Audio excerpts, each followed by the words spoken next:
All right, welcome to Mutton Chop Monday. Hopefully, this week we have some of our audio issues fixed. I hope so. Joining me today is Joseph Stanfill, a licensed clinical social worker that works for the Department of the Air Force. But before that, I knew him as a different name, and he was a combat engineer with me in Bamberg. Great guy. Appreciate him taking his time to come on with us, and I appreciate you taking the time to check us out, even though my audio sucks sometimes. Before we get started, I need to make a little disclaimer, which I will put in writing after this. The views said here on the Chop House are mine and my guests. They do not represent the views of the Department of Defense, the Department of the Army, the Department of the Air Force, Department of the Navy, Department of the Coast Guard, all the way down, all four. They're just our views. Also, there's some sensitive topics talked about in here, as well as some funny stories. Well, I know a lot of stories are embellished through the years and people make them funnier than what they are. I'm pretty sure this tale of Tate that's told in here, actually a couple of them are probably undersold. So ladies and gentlemen, boys and girls, I give you Joseph Stanfill.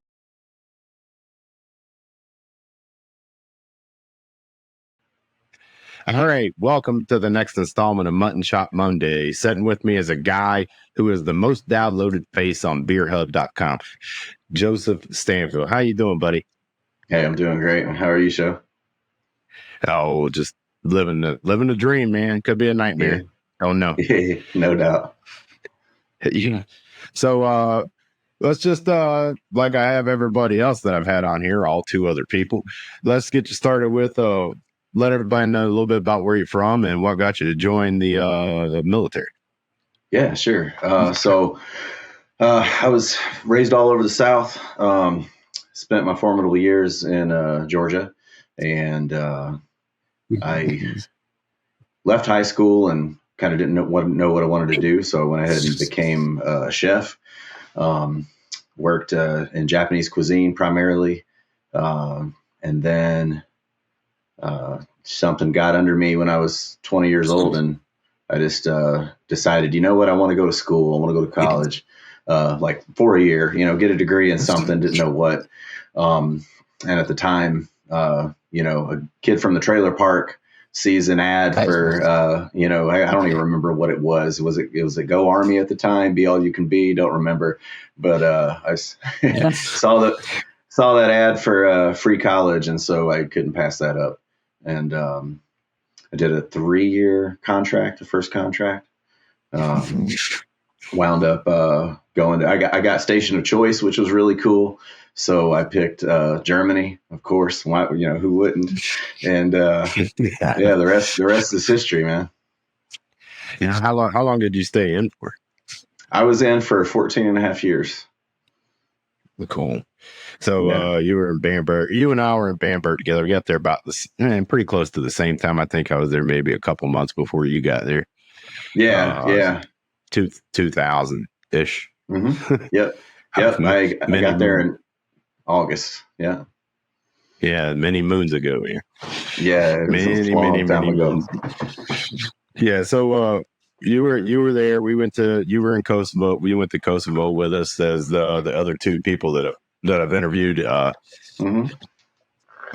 talked about in your time in Germany, you were single then, right? Correct. Well, I was I was single for the first year, and then I got married, which I was watching the last episode, and you guys were talking a little bit about Tate. And Tate is actually responsible for me meeting my second wife, actually. Really? Yeah. The first, so I get there, right? And if I'm not mistaken, I got there on like a Friday, and there was something going on where so many people were on pass. There was hardly anybody there when I got there, and good old McMickens. I don't know if you remember McMickens. He picked me up.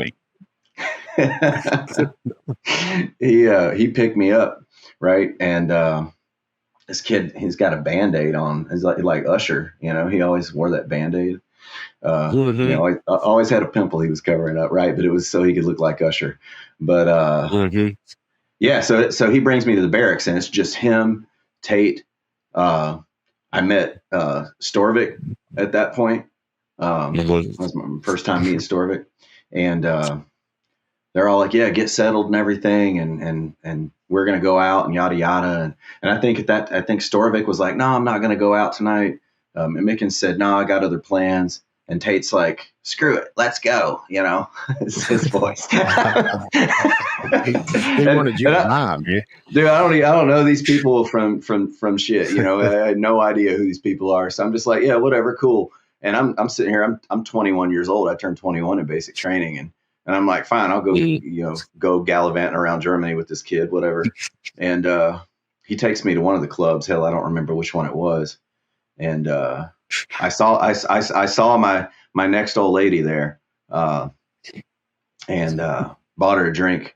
And he comes up, and this is when I first saw that this man had some problems. Okay, he comes up and he kind of shoulders in between me and her at the bar and knocks her drink on the floor on purpose. Like it was the worst acting job you ever seen in your life. And oh, I'm sorry. You know, and I was like, what the hell? And so anyway, that long story short, I ended up marrying that lady a year later, and she's the mother of my oldest, who's 23 now. So, but we thankfully I am no longer hitched to that wagon. Met my current and last wife forever just about 17 years ago. Yeah. Nah, you're part of the trifecta club like me. Got to. Hey, I was a senior NCO in the Army. If I wasn't divorced a couple times and had an Article 15 or two, was I really doing my job? No, probably not.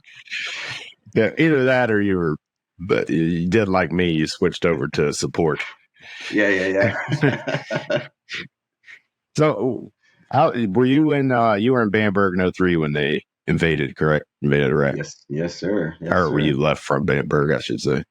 Mm-hmm. Yep. Yeah, we had just gotten back from Kosovo. My daughter's birthday was 2 days after we got back from Kosovo. Like her first year, 1 year old birthday. And yeah, I think I was one of the guys who wasn't on leave. I think I was just on pass or something for that time.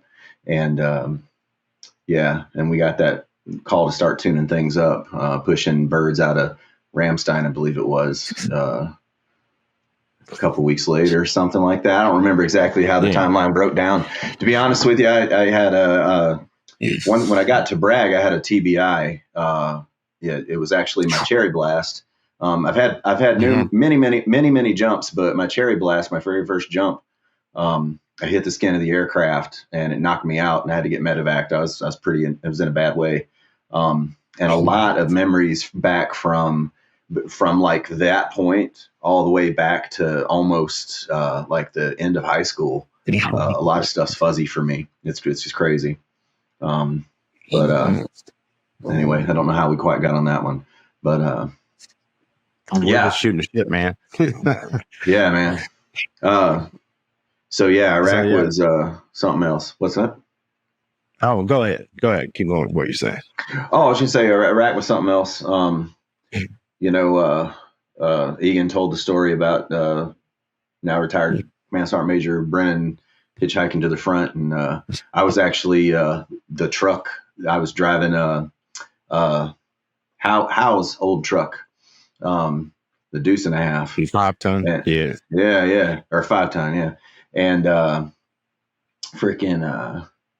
yeah, he was in my truck with me and Roby. I don't know if you ever met Roby, country boy out of Kentucky, solid dude. He twisted the neck off of a chicken while we were in Iraq, illegally cooking a freaking goat underground at some compound that we had seized. That Gunny Oberlin decided that we needed to make our home. That's a whole nother story, though, brother. That was some crazy shit. He was always he did always find the comforts everywhere he went. That's for sure. He did. You remember his Foot Lockers he would haul around to Grafenbeer and Hohenfels? Yeah, I'm the one that had to put them shits on the back of the Humvee all the time. They had to be tied on right. Hey, but I'm not going to say anything bad because when everybody had to stuff their ass in the back of the Humvee, I was driving. So Oh yeah, I'll take that stack of boxes in the back of the Humvee for hitting the brakes short on a hole every now and then. Yeah. Me and Oberlin actually. Yeah, I don't know how much time we've got, but I could tell you a story. So much like Brennan, Oberlin didn't make it with us at first either because he had the flu. He had the flu real bad, and if I remember right, it was the flu. And so he had to get back with us. It was before we lined up on lane, I believe it was 1 Alpha, something like that. This is before we pushed over to Kuwait, and he had me drive him back to, or was that Camp Victory, I think, to get a bunch of his stuff because we left all of his stuff in the Connexes in Liberty because we didn't know he was going to make it out there. And so we go out and get his stuff, and on the way back, we he's not going to like this, but I'd experienced a couple of sandstorms up to that point, and he hadn't. And, the little blinking lights started going off Camp Victory, letting us know that there was going to be a sandstorm. They squawked over the radio that we need to, remain in place, yada, yada, yada. And Oberlin's like, I got it on my GPS. Let's just go, right? And so we start driving through the desert, and the sandstorm just keeps getting worse and worse and worse. And before you know it, visibility's like not even past the windshield, 2 feet, if that.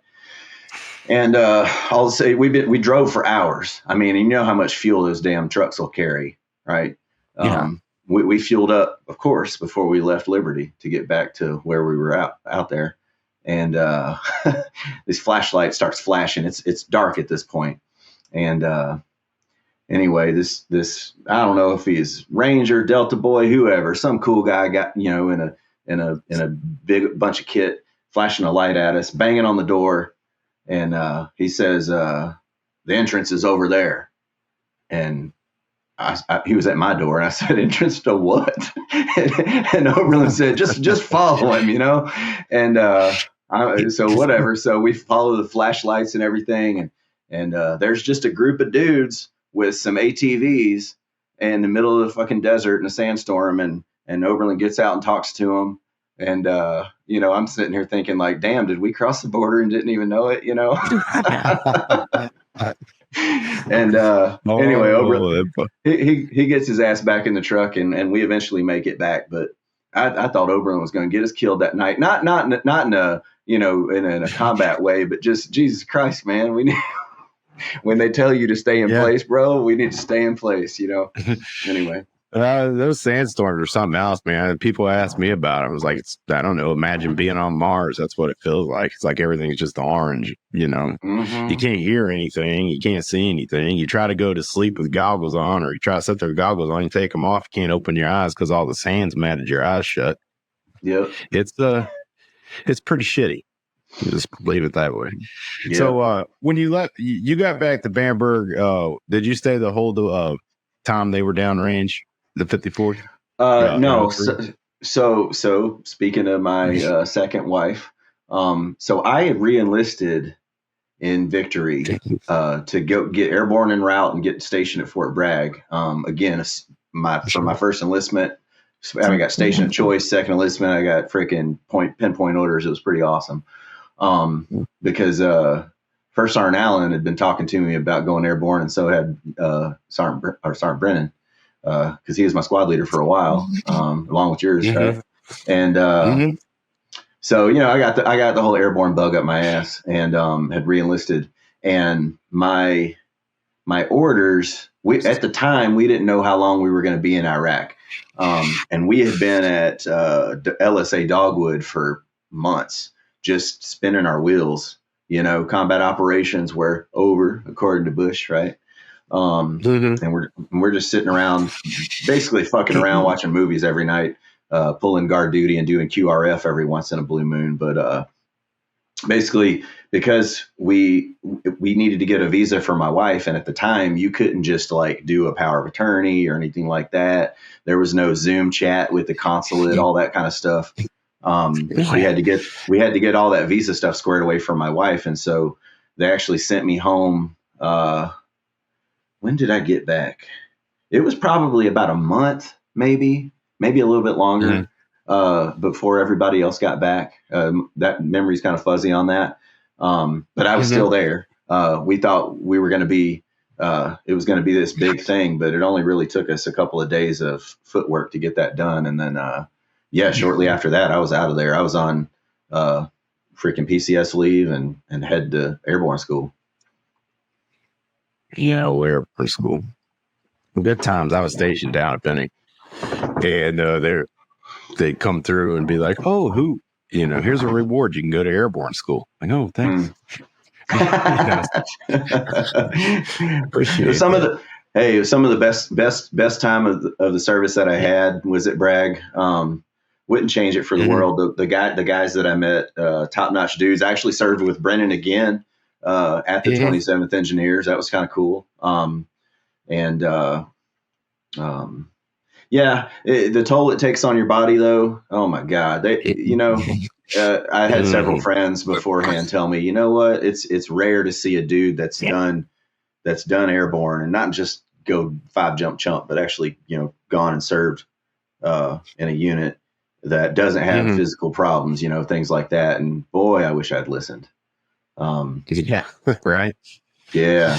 Oh boy. Yeah, wish you'd have walked right onto the next recruiter's door at the recruiting center, right? Hey, Air Force, I'm telling you, that's who I work for right now as a therapist at their mental health clinic here on Ellsworth. That's why you got that nice chair right now. Is because you're in, you work for the chair force. You get that nice chair. Yeah. No, that's a result of my son being into gaming. And he really likes sitting back and doing all that shit. So I got him a comfy chair a couple years ago. There's a lot worse things he could be doing. That's for sure. But that's true. But they do. The Air Force, I'll tell you what, boy, if you're going to join the military, yep. We joke about it, but I'm telling you. I mean, they got downrange. They got, glass, they got glass plates at the chow hall. You know what I mean? Like they got real silverware. They got plates that'll break if you drop them. Fruit that's fresh. Right. Women going to a swimming pool on a LSA somewhere. Oh, don't get me started.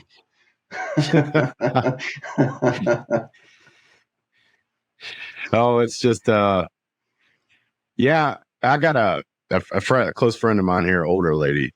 Her grandson wanted to join the military. I was like, dude, go in the Air Force and get you a clearance, man, and you write yourself a golden ticket when you get out. He didn't listen to me for a while, and I recruited for a little while, so I knew this old song and dance. Same. Well, I got this girl, but a couple months after we date, I'll go, and then what that means is like, I'll see you in a year, buddy. When y'all break up, you'll be going, or you need a job real bad, or she's pregnant or something. You'll be going. That old chestnut. Yeah. Oh yeah. So was that your last duty station? Was Brad? No. So I went to in 2007 after I got back from Afghanistan. I met my wife, and she told me that I'm not going to marry some Army dude because you guys are gone all the time. And I'm like, all right, so how about we compromise? How about I waive my 12-month stabilization that I just reenlisted for in Afghanistan, and because I'm mid-career, I'm an E6. How about I waive that stabilization and I'll come down on drill sergeant or recruiting orders, and that's basically a civilian, right? in terms of not deploying at least, right? And as long as you're meeting quota, right? And so she's like, "Sure, man, sure." And let's give it a shot. And so I waived it, and I shit you not, 2 weeks to the day that I waived that stabilization, I came down on recruitment orders, and so I went up to North Chicago to recruit. That was something else, man. We're not maybe talking politics, but we all know, the military skews middle to conservative, right? In terms of people that join, right? And getting people to join out of North Chicago was like pulling teeth, man. They either weren't qualified or they, were just not interested in the least.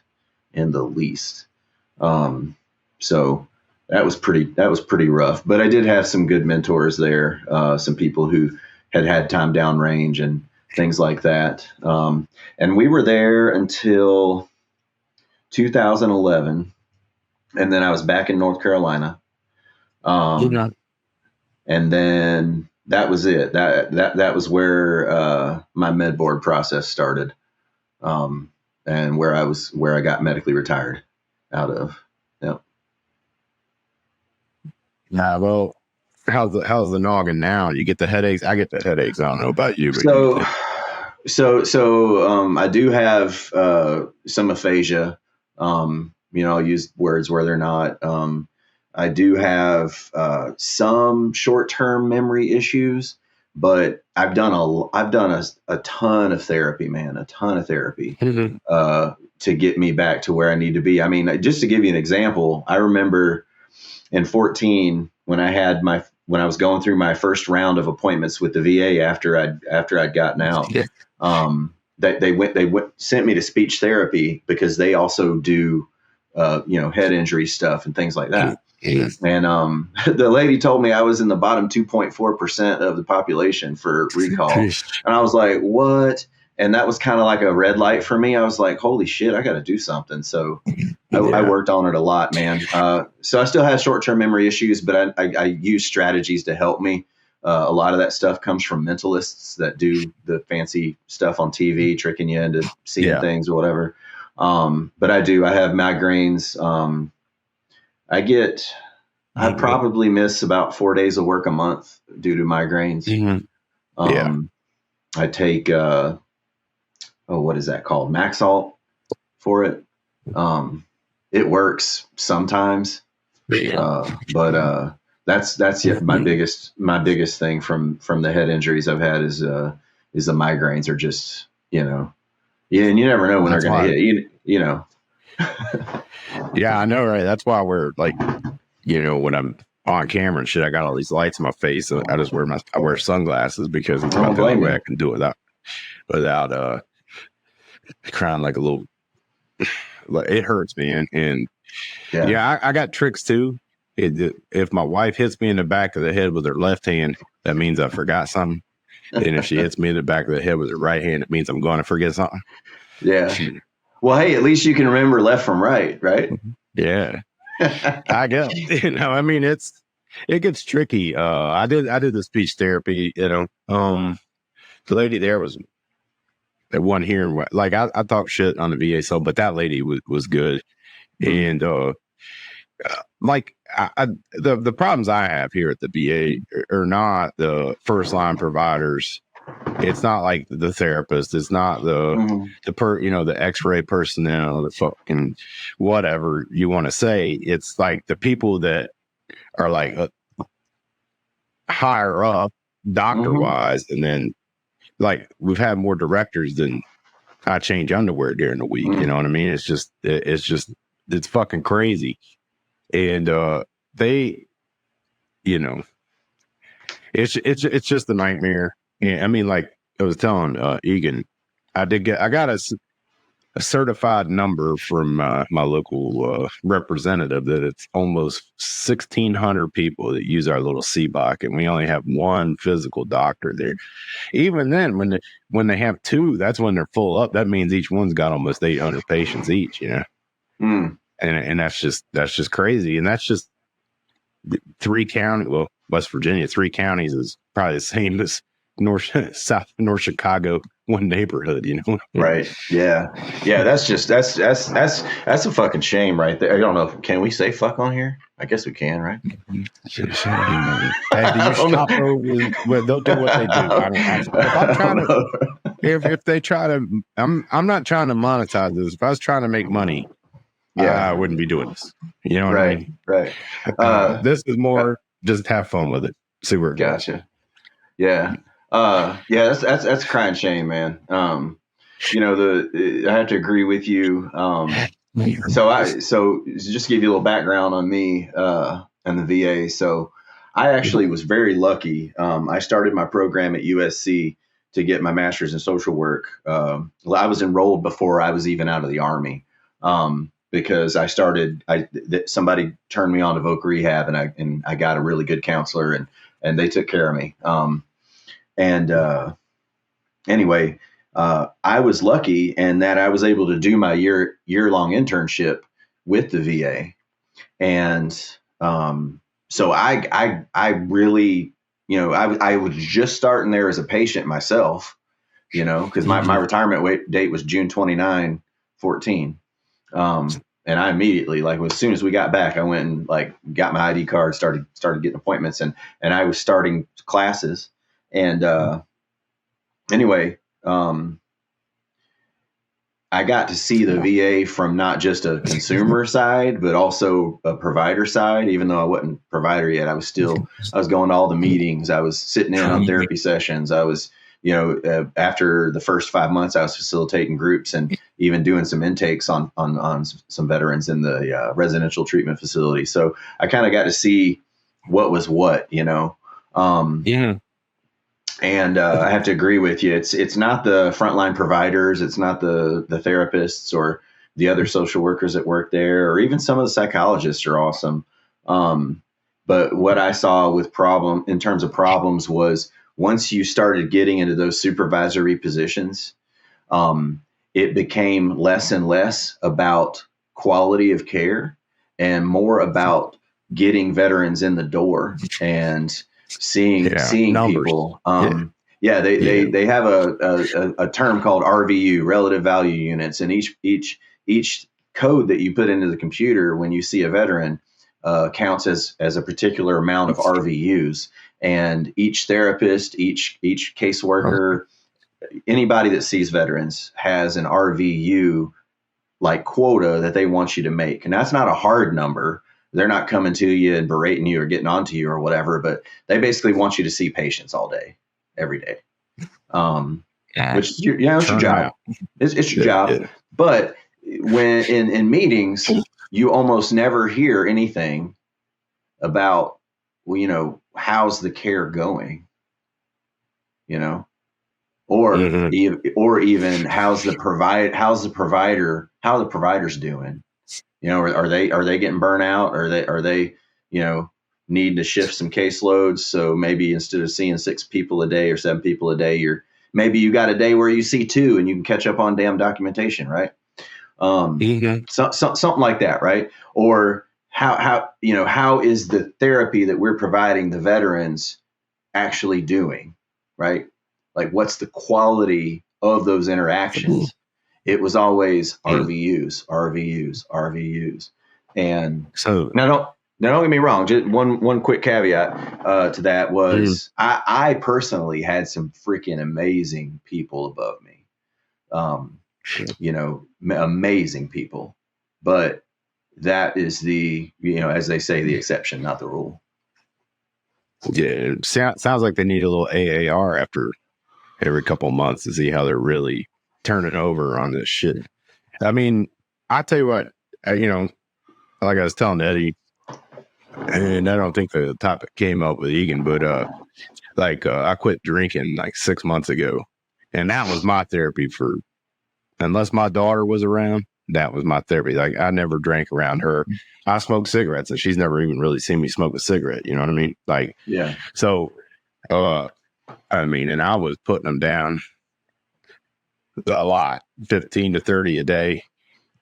I know people tell you, oh, but it was just Miller Lite. Look, motherfucker, I'm trying to get drunk, not broke. Hey, you're a former engineer. We got a song about it, for crying out loud. Yeah, I know, right? And I was killing them, man. I would mow my yard when it didn't need to be mowed, just so I could have something to do while I was drinking beer. You know what I mean? Just do crazy shit. But I got a lady now. It was I was like, I'm gonna go get, and I talked to her. We went to a concert a couple months ago, the wife and I had 4 or 5 beers at that. Other than that, nothing.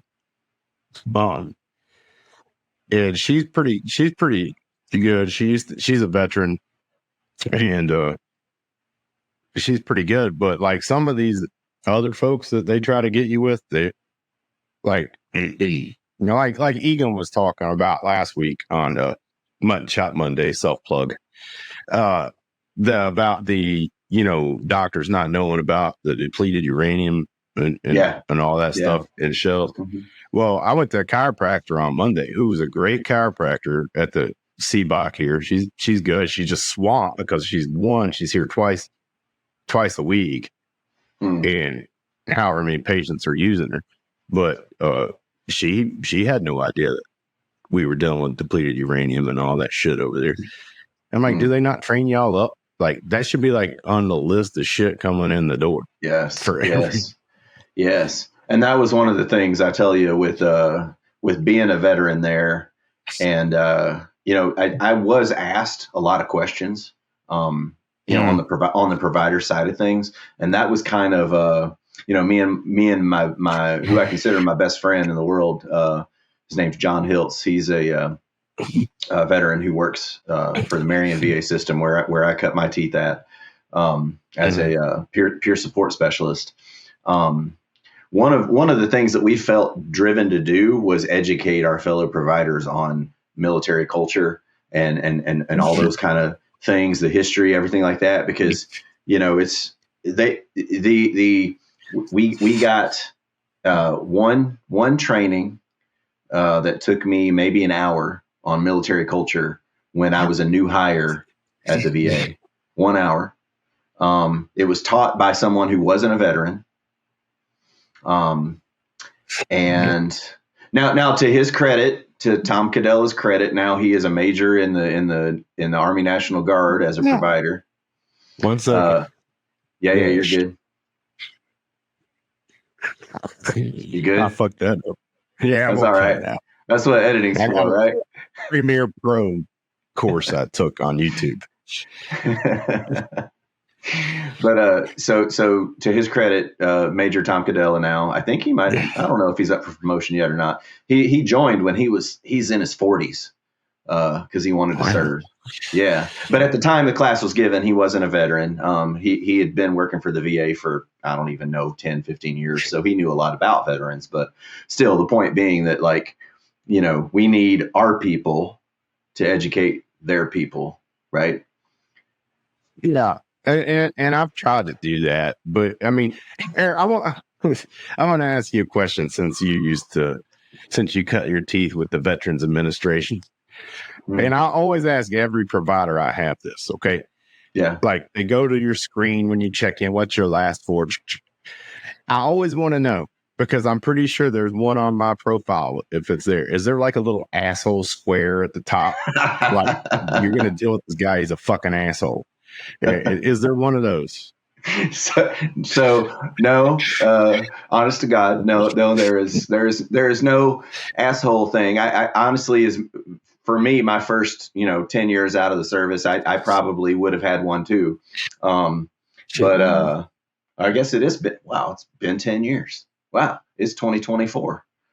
So yeah, 10 years. So I guess I got one now, but no, there are flags. So like, for instance, if someone is actively having SI and they're, and they've talked suicide prevention, there'll be like a little red flag.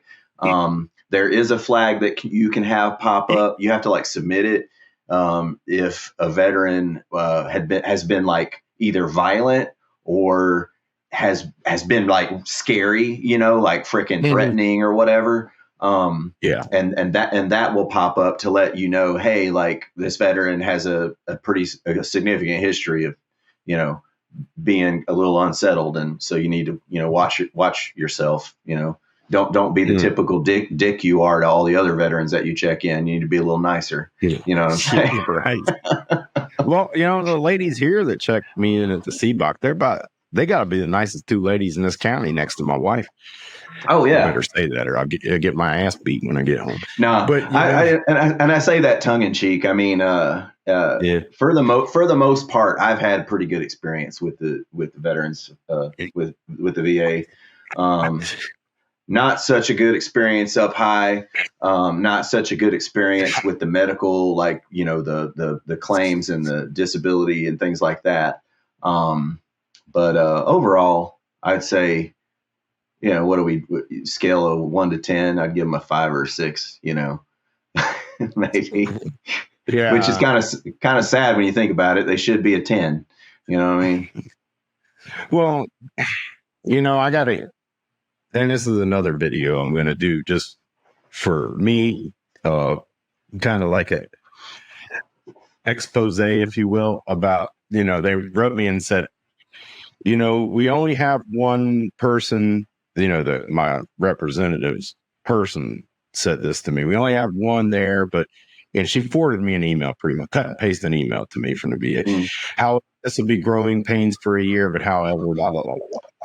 It's like, well, what they didn't tell you, it's already been in a year, and now it's going to be another year.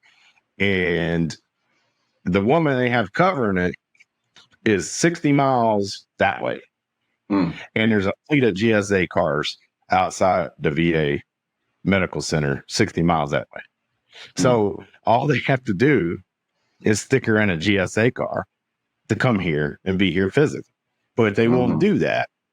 And I don't know. Yeah. Well, anyway, it's a big shitstorm. I'm hoping to just throw toilet paper at, but who knows? Yeah.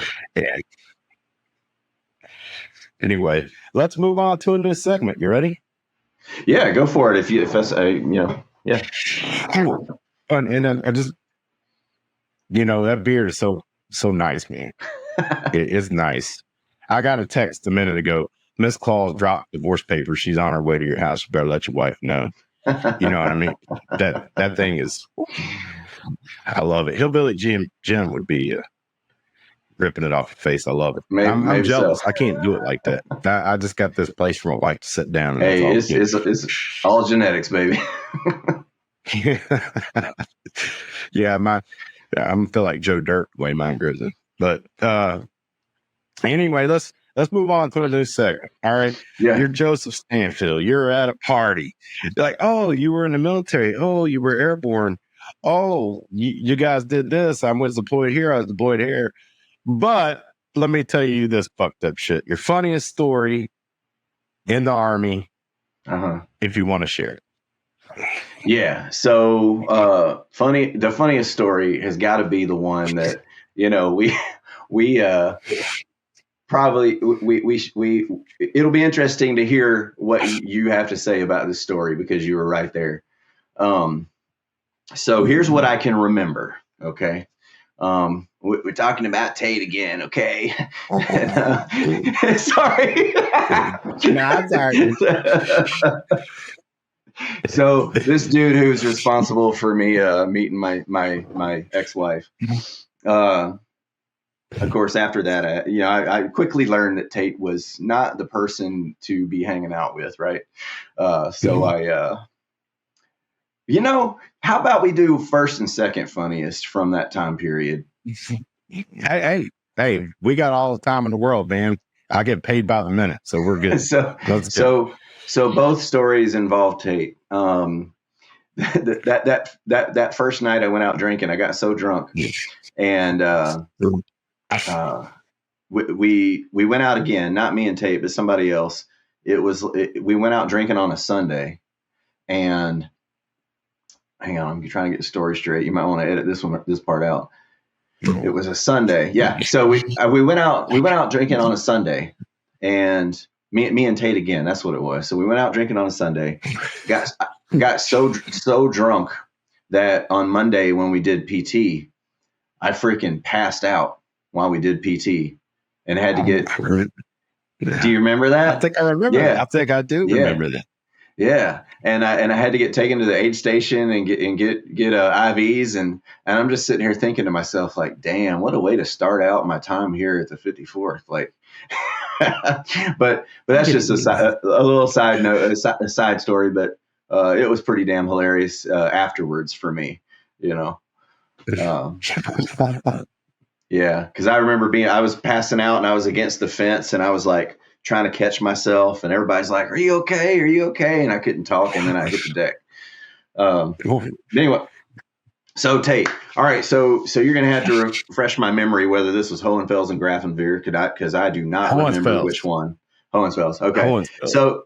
So this was at a time before the war kicked off. Okay, and I think for people just don't understand what we did as a garrison army back then.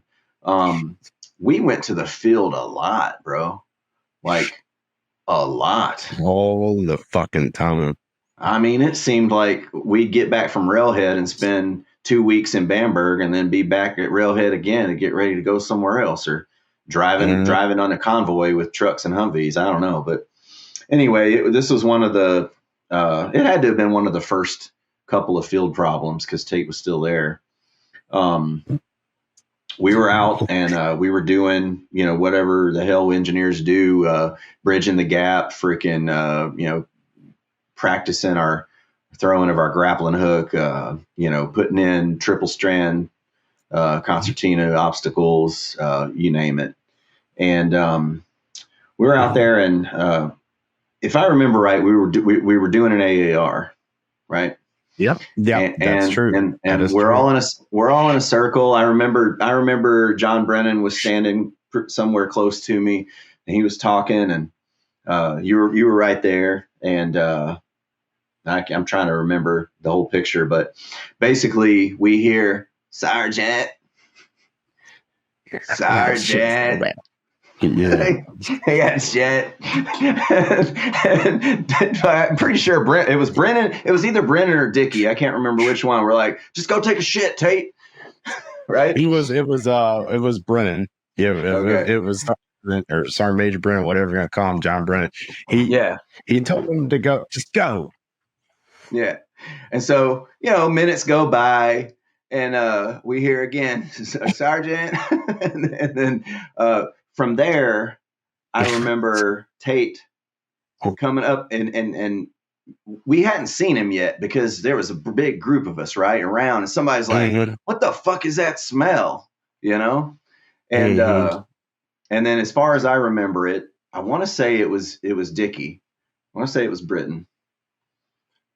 Maybe it wasn't. Again, my memory's fuzzy from 2004 back. This man walks up, and he had the 249 at that point. Yeah. Right? The man had 249. Everybody starts smelling shit. Right? Like it just I think it was Sergeant Bradley that was the one that started. Bradley, yeah. Right. And he's like, "What the fuck, Tate?" And everybody like kind of turns, and Tate's got shit on his mask carrier. He's got shit on his 249 on his face. It seemed like it was all over the place. Oh my God.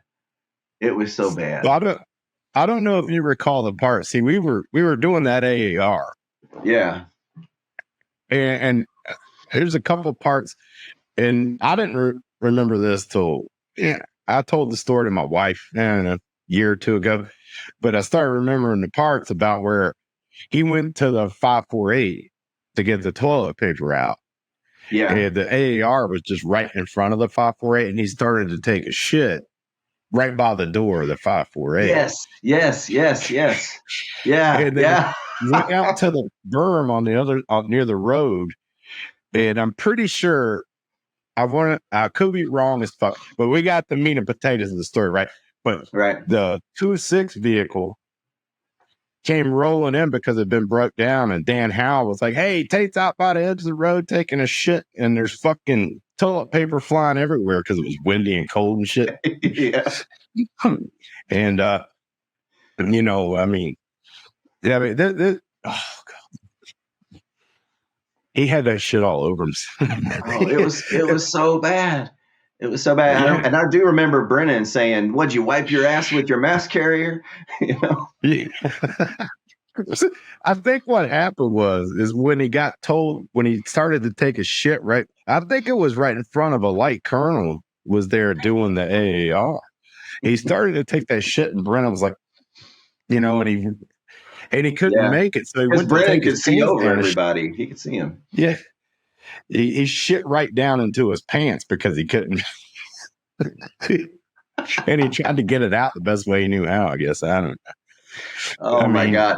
And so this was the only clean uniform he had at Hohenfels. Yeah, right. So if you remember, the very next day we go to chow because he disappears, right? He gets berated and shit, and everybody like gets onto him, and we go on and do some other army shit, right?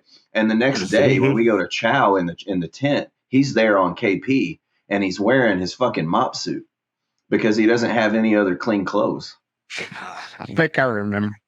I do remember a part where they put all the tracks in like a square and they're spraying them with shampoo and they're dumping 5-gallon water buckets on them trying to get the shit off of them.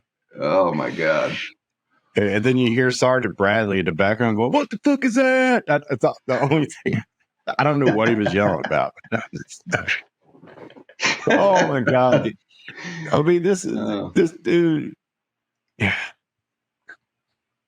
This dude He's something else. was just, yeah. I mean, at one point, you know, when Sergeant Major Brennan had me playing team leader, I was giving up my lunches to do PT with him, trying to get him in shape. And the dude,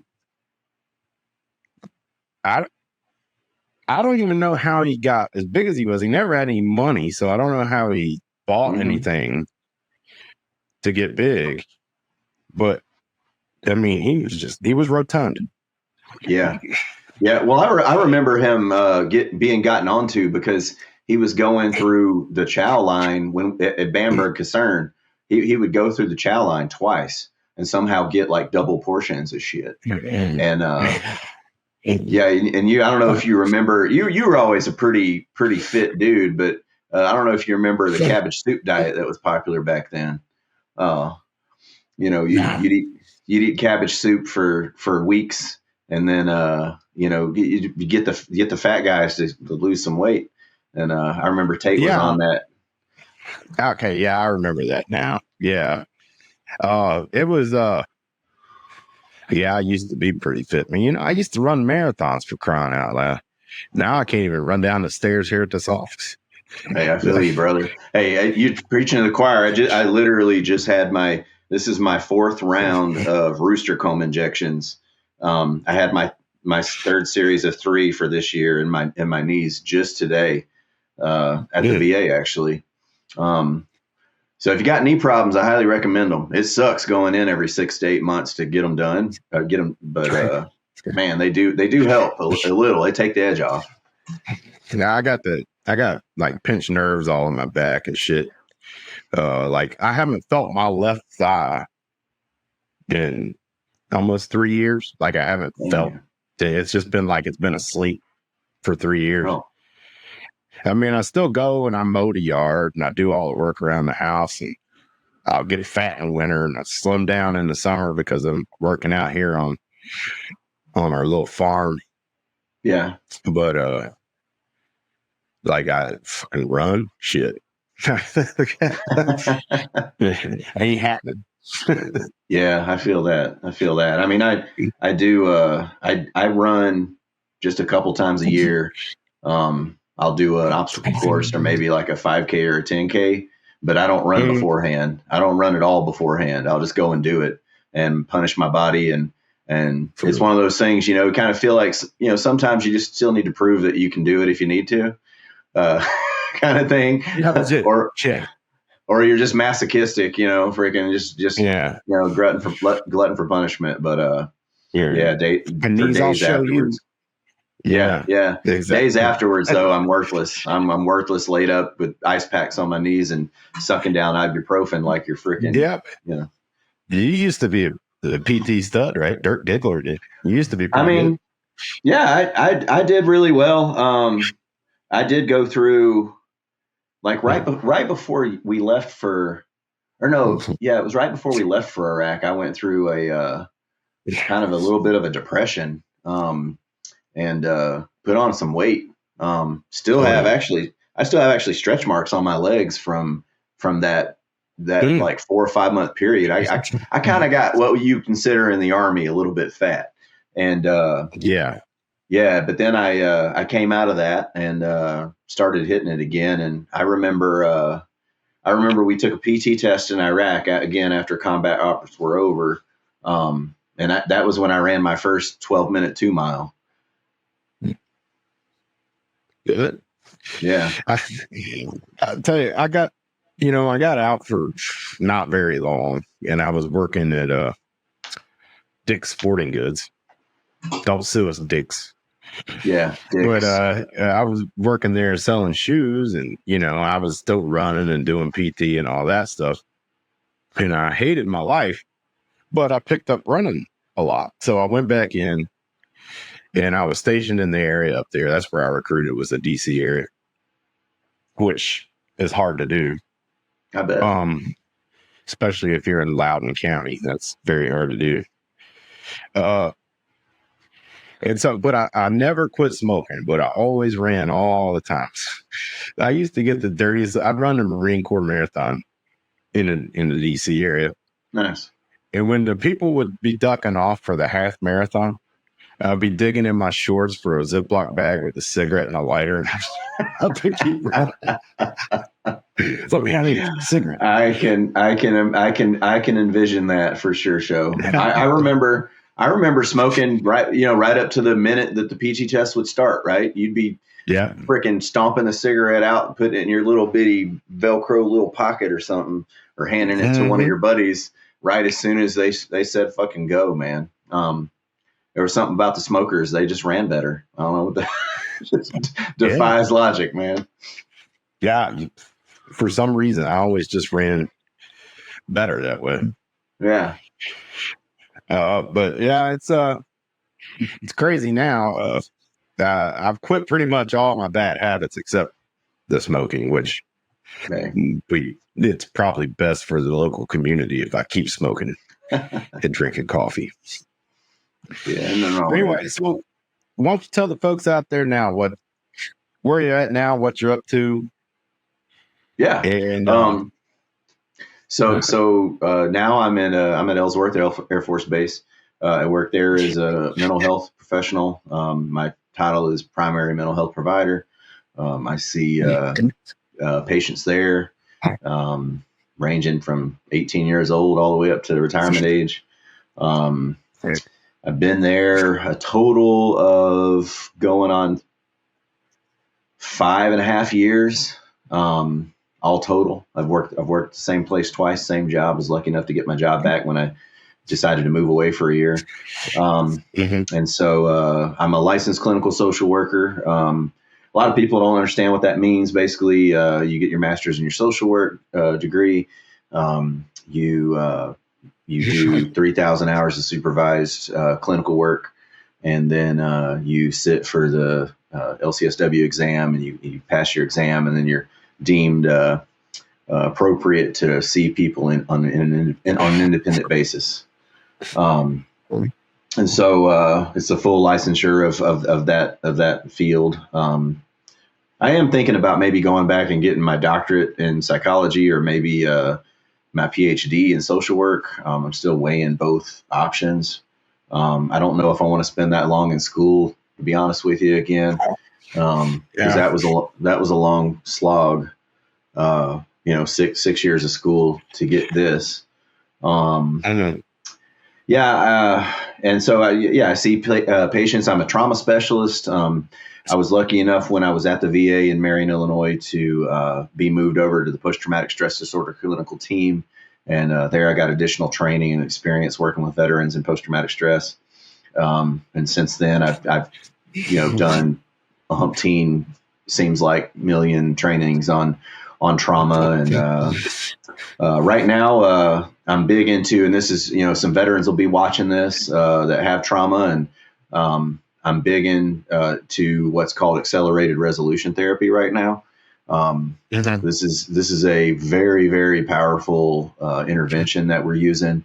That kind of modalities like CPT, cognitive processing therapy, EMDR, exposure therapy. Those kind of therapies take a long time. There's a lot of work by the person. ART, people don't believe it, but sometimes we're done in 2 to 3 sessions, including the intake. Cool. Now, not everybody's created equal, right? And just because you do treatment and feel better doesn't mean that you no longer have post-traumatic stress or some kind of trauma response. That's real important for people to understand, I think.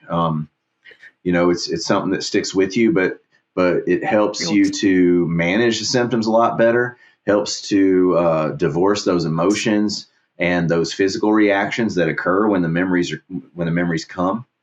It kind of short circuits that process, so that when you do think about things, or when your body senses something that's similar to, what you experienced when you had your trauma, you're not as reactive. And so I encourage anybody out there who's got trauma.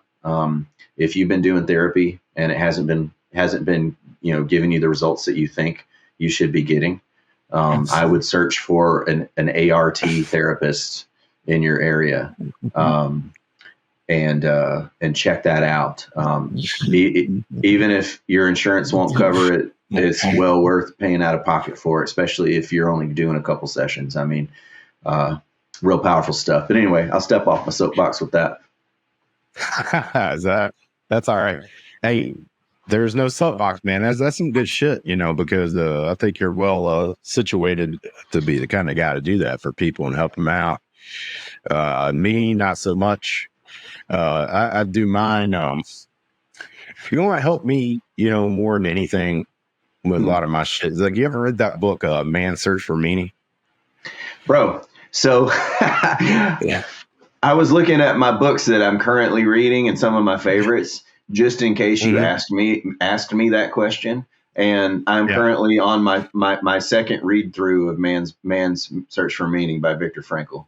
Oh yeah. Yeah, it's a great book. That helped me out a lot.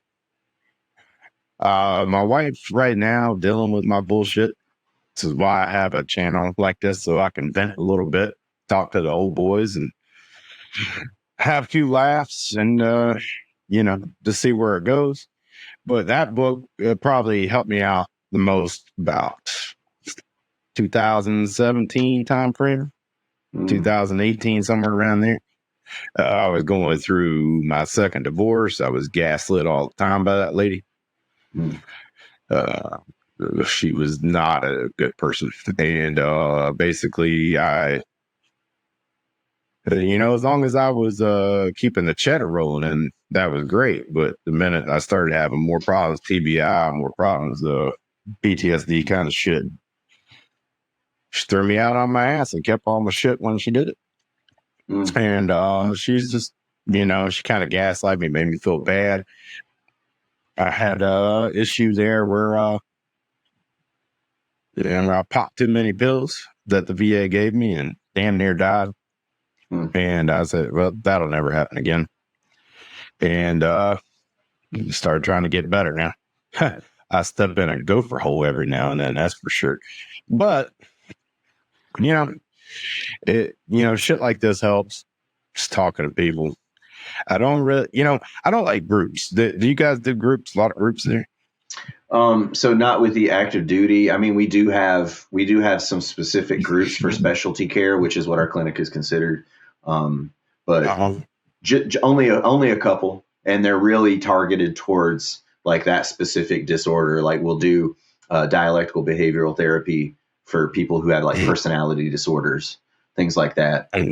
We do things like, groups to help with sleep, insomnia, things like that, but they're real targeted. It's not this concept of like open group. Hey, let's talk about what's going on kind of stuff. Yeah.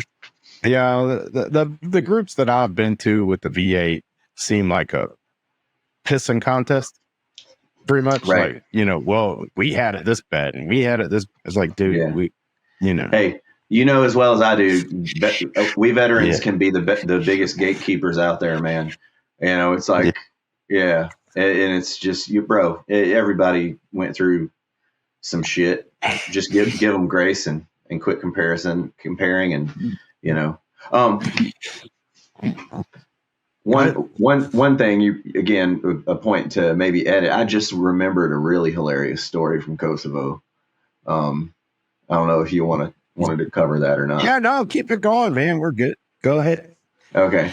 So, unfortunately, I don't remember this guy's name, and you probably can edit this out too. He was a taller dude, had curly red hair. He was in Kosovo with us. Ready? A little bit older, maybe like a sergeant or something. Oh God, what is his name? Anyway, I might remember it as you go with the story. I could probably look it up on Facebook, but I think he does like whitewater rafting stuff now. Anyway, shit. Okay, so we go to Kosovo. we go to Kosovo for R&R, right? And you remember the PR club upstairs, right? Upstairs from the hotel. That's a good old time. K4 own. K4 own. Yeah. So I'm upstairs at the I think it was called the PR club, with this Israeli chick like dancing in front of me and everything like that, and we're all drinking and having a good time, and we're trying to figure out what we're going to do next. And I noticed some people just decide to go, leave. They've drank enough or whatever, but there were still a lot of us up there because we came from all over Kosovo, Yeah. And I ran into a bunch of people I didn't even know, and we were drinking, and some of us, including myself, thought we could break dance or whatever, and we did a little bit of that.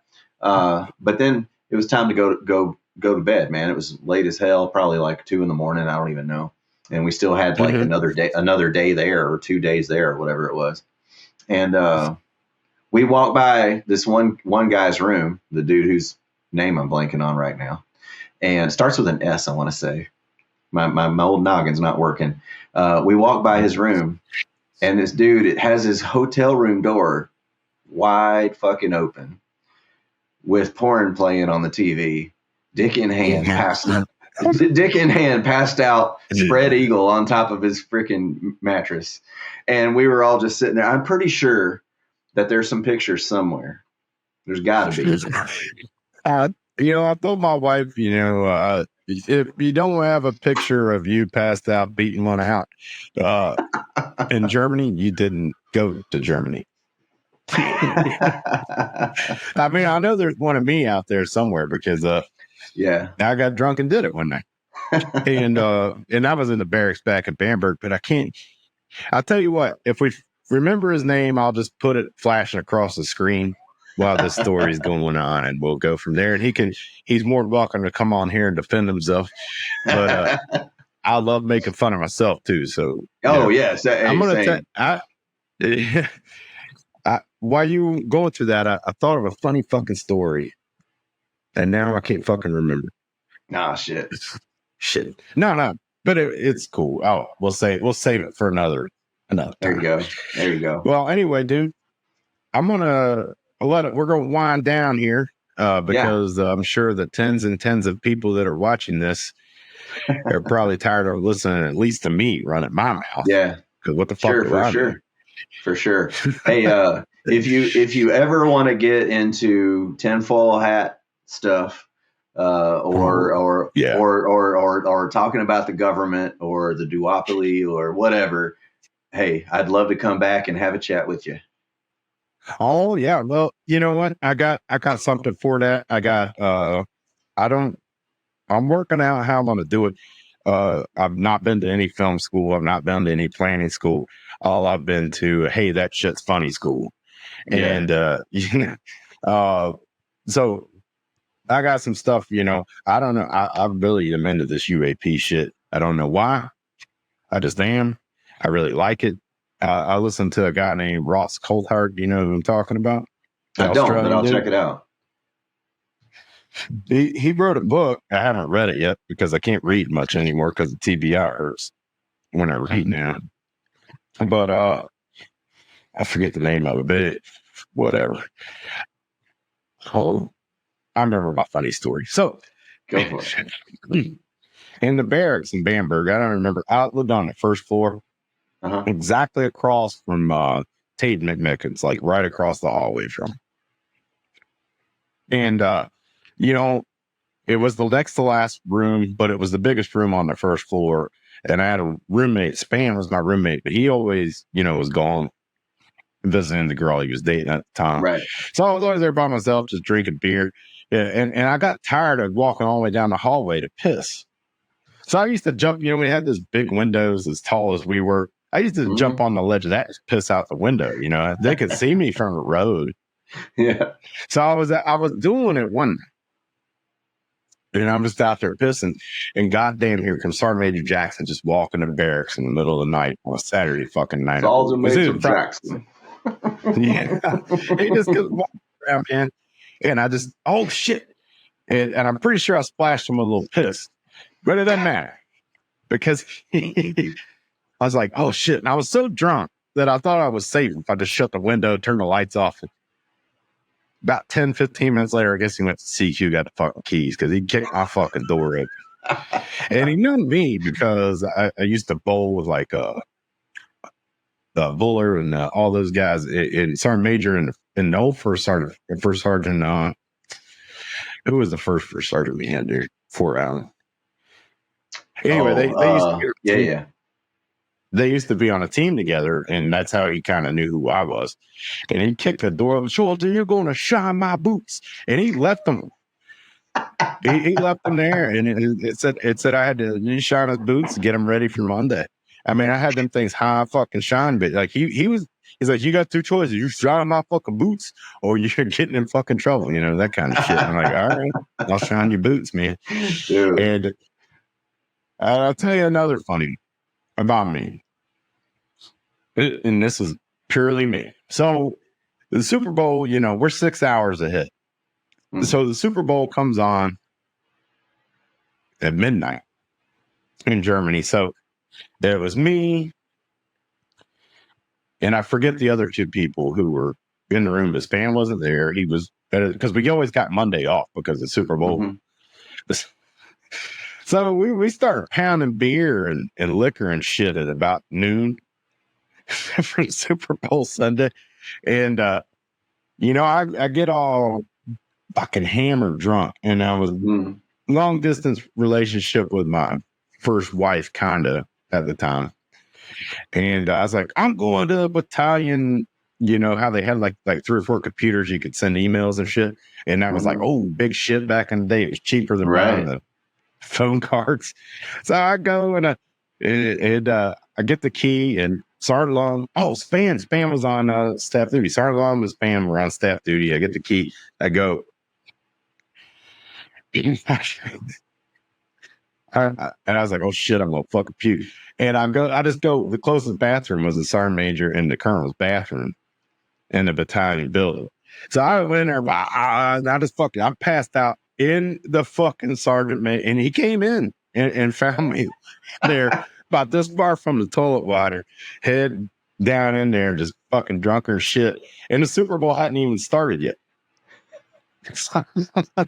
So I got in a little trouble for that. Yeah. I don't think people understand when we say we had a good time in Germany. Oh man.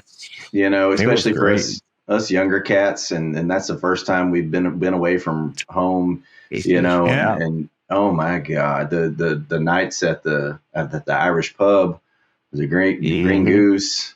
Oh my God. Yes. Yeah. Just the sheer amount of alcohol that a frickin' engineer battalion can down in one weekend is just mind blowing. No, that's what I try to tell people. Like the barracks in Germany is like the most wildest frat house on any college campus. Except we go to work and they go to class. That's basically the difference. That, Well, and then you got idiots running around like Zagraphos who's trying to got a knife. Give me a beer. You got to punch him in the fucking face. You know, do you remember? Do you remember the cat that was gonna? I don't know if this is a disclaimer thing or not, but he was threatening to harm himself, and he had a knife in his barracks room. You remember that? Smith. It was a whole thing. Yeah, man. That poor guy, dude. I don't know what happened to him.